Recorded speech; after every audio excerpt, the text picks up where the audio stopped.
Bienvenue dans les quêtes inutiles d'un chevalier ordinaire. Quête 4.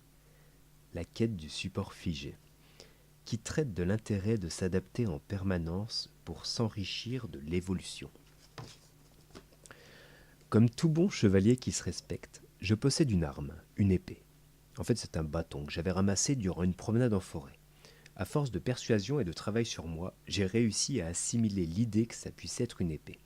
J'en voulais une vraie, mais je n'en ai pas trouvé dans la forêt. Quand je pars pour une quête et pour faire face au danger, j'ai toujours mon épée, oui mon bâton, à ma ceinture, oui le lacet qui me sert de ceinture, peu importe. Il y a peu de temps, on m'a sollicité pour faire face à un animal qui terrorisait les habitants d'un quartier.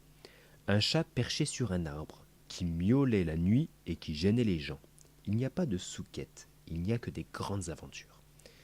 Si en fait il y a des sous-quêtes, celle-ci.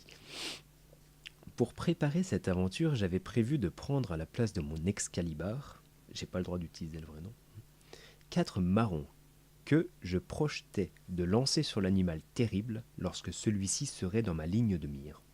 Avant de partir et après ma prière à Saint Fitzcarraldo, j'ai coincé les 4 marrons dans ma ceinture, comme je le fais avec mon épée, et je suis parti retrouver le chat. En arrivant à quelques mètres de l'animal, je me suis rendu compte que les marrons étaient tombés en chemin. Je n'ai pas pu les lancer sur le chat. Je n'ai pas pu faire fuir le chat. Ma quête fut un échec. Conclusion, les marrons c'est nul, rien ne vaut un bâton. Mais je n'aurais rien pu faire avec mon bâton, mon ancien objet. Les marrons, le nouvel objet, étaient la meilleure alternative. Sauf que je les ai transportés comme je le faisais avec mon épée. Ancien objet. Les objets, les outils sont de manière imagée posés sur un support. Le support, c'est une balance, une assiette en équilibre sur une pyramide. On pose sur l'assiette des objets, les expériences, et on équilibre avec des outils, les méthodes, le concept d'adaptation. Notre sérénité est assurée par le maintien de l'assiette en équilibre, avec ou sans cale. L'accomplissement de notre vie consiste à tenir en équilibre l'assiette tout en y ajoutant des objets.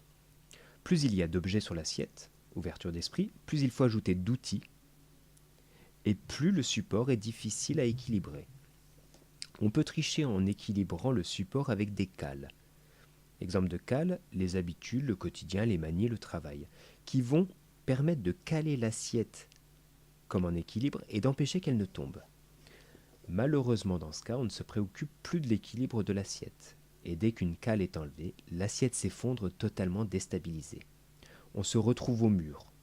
On divorce, on démissionne, on va voir un psy, on prend une maîtresse et surtout on dit « Je ne sais pas ce qui m'arrive, je ne maîtrise plus rien, j'ai l'impression que tout s'effondre autour de moi. » Exemple. J'adore manger de la viande, objet, avec une fourchette, outil. On me propose de la soupe, nouvel objet. Je trempe ma fourchette dedans, ancien outil, c'est un échec. Conclusion, la soupe c'est nul, je ne mangerai plus jamais de soupe. Conséquence, je ne suis pas apte à participer au casting des ch'tis à Shanghai. Il paraît que les Shanghaïais mangent de la soupe. Solution. Il faut adapter l'outil. Je remplace la fourchette par une cuillère, la soupe c'est bon, l'assiette est équilibrée. Je vais donc retourner voir le chat qui terrorisait les habitants. Et pour transporter les marrons, j'accrocherai une petite besace à ma ceinture. Nouvel objet, nouvel outil, assiette équilibrée. Bonne journée.